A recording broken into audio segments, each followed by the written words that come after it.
Hey, what it do, guys? It's your boy E2 Blue coming back at you again. And hey, a lot of things happened yesterday for the first round of the NFL draft. But before I get into the meat of the conversation, I want to talk about Dak Prescott. Now, we got the news during the draft, actually, because it happened earlier that day, that yesterday morning, I assume, that Dak Prescott's brother passed away. Dak Prescott is, as you know, the youngest of three brothers, Jace and Tad. Tad is the oldest brother, Jace is the middle, and Dak Prescott is the youngest brother. Though there's really no information on what happened to Jace and how he passed away, um, I don't know.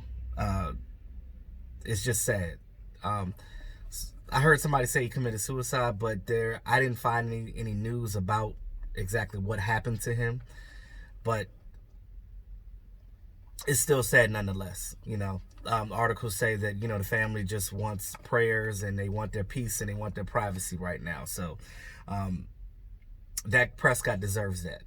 But yet, all I hear is still people still trashing him about stuff. And I'm just like, you guys have no humility at all. You guys have no integrity. You guys have no respect. The guy just lost his brother. He lost his mother in 2013. Like, for a young guy like that, it's not like Dak Prescott is like old head or something like that. I mean, I guess age really doesn't matter, but he's still a young guy, and he's still like, you don't understand how when people lose somebody close to them, how that does to them. And then, not saying that what people say matter, but some people take that, when you're going through stuff and then somebody saying something negative about you, it's like, come on, man. Like, at some point, like, what if that happened to you? Why are we so selfish, and why are we such jerks and assholes to not understand that, like, this is real life and things happen. With life comes death. We know that. But it doesn't make it any easier to deal with somebody that's close to you that loses their life for whatever reason it is. So it's our job as human beings to at least show some type of humility, show some type of concern, show some type of respect for people in their time of need, in their time of loss. So for those that are out there that are trashing and still saying crazy stuff, please stop that, because it's unnecessary and it's unwarranted. My prayers are definitely up for Dak Prescott and his family. I know it's a difficult time for him, and him even hit with him still trying to get his contract, trying to get acclimated with a new system and with a new coach, and it's a lot going on in his life right now. So I'm just gonna pray for Dak that everything goes well, and that he takes the time out with his family and they grieve and get back to some normalcy at some point, because it's already hard enough dealing with this COVID-19 and everybody's quarantined, and you gotta stay 6 feet away from each other. You can't really have funerals right now, so it's really hard. You can't congregate with your family to even have a burial for a family member or something like that. So it's really difficult. It's really difficult. Now, but I charge you guys just to stay humble and pray for Dak Prescott and his family. Whether you're a Dallas Cowboy fan or not, it's still a lost life. Now, as far as the draft goes, we definitely as far as the draft goes, like I said, it's definitely we got a good pick out of CeeDee Lamb. And if you guys watch my mock drafts before, both of them, I had one slated for Kayvon Chaisson. I had one for Xavier McKinney in the first round. Now, I was right on the Kayvon Chaisson, and I'm going to explain why. So, the way the draft went about, the Dallas Cowboys picked 17 in the first round. So as we're going through the picks, first wide receiver that went was Henry Ruggs. And Henry Ruggs went to the Raiders. In my mock draft, I had CeeDee Lamb either going to the Jets because, they lost Robbie Anderson. So I was thinking that maybe the Jets could have picked CeeDee Lamb up. The 49ers could have picked up CeeDee Lamb. But no. They all went for defensive guys. So then the draft starts getting closer to the Dallas Cowboys pick. And even Jerry Jones and the front office, they were like, wow, CeeDee Lamb is dropping. So just so you know, the Cowboys never interviewed CeeDee Lamb. The reason being is obvious because he was slated to be a top 10 pick. We know the Dallas Cowboys pick number 17. So they don't waste their time. Why waste your time with a guy that's projected to be picked so high and you assume that he's not going to be nowhere, you're not even going to be able to sniff this guy at the pick that you're picking at. So it's one of those things where it's like, okay, we're not going to get him, so why are we trying to, sit here and hold out hope on getting this guy at this point? So they set their sights on guys like McKinney and C.J. Henderson, even though he got picked up early as well. He got picked up earlier than projected. And then, of course, K'Lavon Chaisson. Yuta Gross-Matos, even though he didn't even get picked in the first round, he's still available. Hell, Xavier McKinney is still available.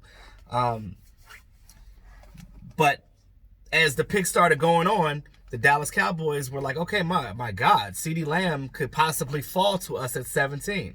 Then the Falcons picked. I think they got an inside linebacker. Cowboys are up at 17. You're staring CeeDee Lamb right in the face. So you take him. And I'm excited about it. And for those of you that are questioning the CeeDee Lamb pick, understand that it was the best available player. Understand that it now makes the Dallas Cowboys offense even more potent than it was. It is a significant upgrade, and I hate to say it because I love Randall Cobb. It is definitely an upgrade from what we had with Randall Cobb.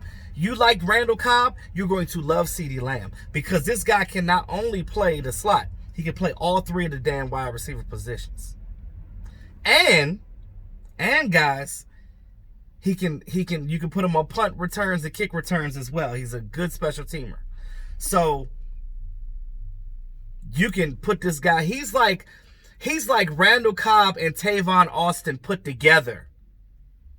If Tavon Austin and Randall Cobb had a baby, that's CeeDee Lamb.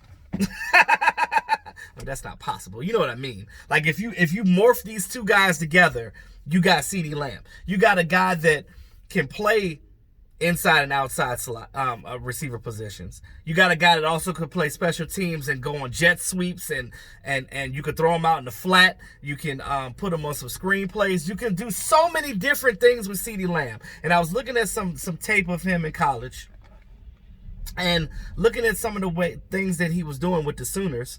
And you look at it and you're like, wow, he definitely fits the mold of what the Dallas Cowboys are doing going forward now with Mike McCarthy.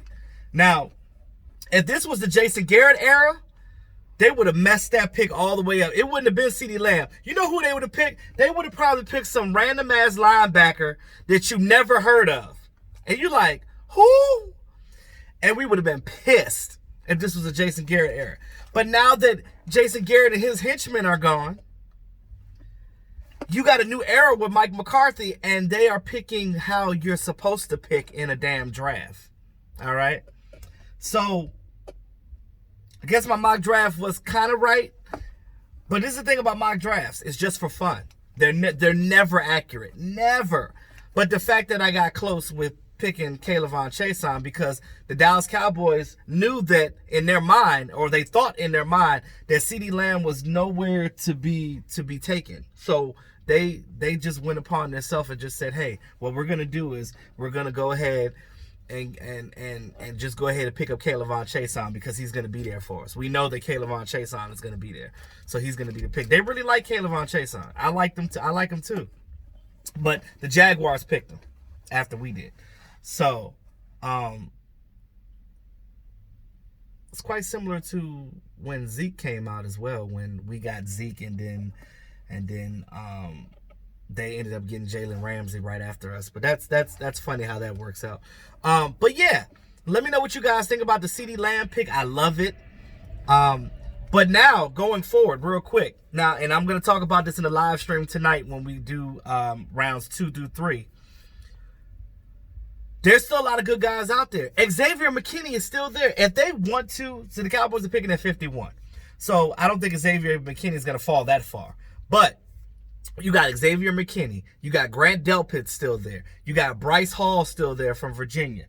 There's Julian Aquara. You got some guys that you can pick for the defense. And I think that for second, third, and the fourth round, you can go straight defense. And then you can figure out what you want to do for the two fifth round picks and then the 7th round. Because remember, we don't have a 6th round pick because we gave that up for Robert Quinn last season. So yeah, let me know what you guys think about CeeDee Lamb. I love the pick. I think it's gonna make this offense dynamic. Now we can concentrate on the defense. So basically, we did it in reverse because how I thought they were gonna do it was they were gonna get the defensive players first, and then maybe get a wide receiver in the 4th round, somebody like Devin Duvernay or KJ Hill or some other guy like that. But they ended up getting the 6th best player in the draft. You don't leave that on the table. He was projected as the 6th best player in the draft that dropped to 17. Think about that, guys. It was a no-brainer picking CeeDee Lamb. So as I explain this to you, I hope that you understand why that pick was made and how that only helps the Dallas Cowboys and Dak Prescott going forward. So we'll see what happens, but I think that CeeDee Lamb is going to be really good for this team, and I know that the players are excited about it already. I can already tell. I'm excited. I'm happy about it. Now, I told you guys before I didn't want no receiver in the 1st round. I said unless a guy like CeeDee Lamb drops, and I said if he drops. And if you go back and listen to my live stream from last night during that section when he said when he started dropping, I was like, oh my God, they can get CeeDee Lamb here, and then they picked him. I was like, wow, good stuff. New era with the Dallas Cowboys 2020, guys. So look forward to it. So look out for the live stream tonight. I think the draft starts an hour earlier tonight. I think it's at 7 tonight. So yeah, let's see what the Dallas Cowboys do in the 2nd and 3rd round. Let's see if we can get some of these defensive guys. I would love to try to trade up a little bit, maybe get Xavier McKinney. But the Cowboys know what they're doing. They know what they want. They know they're bored. I'm confident in what Will McClay can do and this scouting department and the scouting department, they already done their job, but everything is based on what the front office is thinking right now. So they're in there. They're probably in there right now, just waking up. Well, not just waking up, but they're probably in there right now getting ready to figure out what they're going to do for tonight. So with that being said, guys, let me know what you think about CeeDee Lamb. Everybody pray for Dak Prescott. And we'll see you tonight in the live stream. You have a good day. It's your boy E2 Blue, always keeping it real.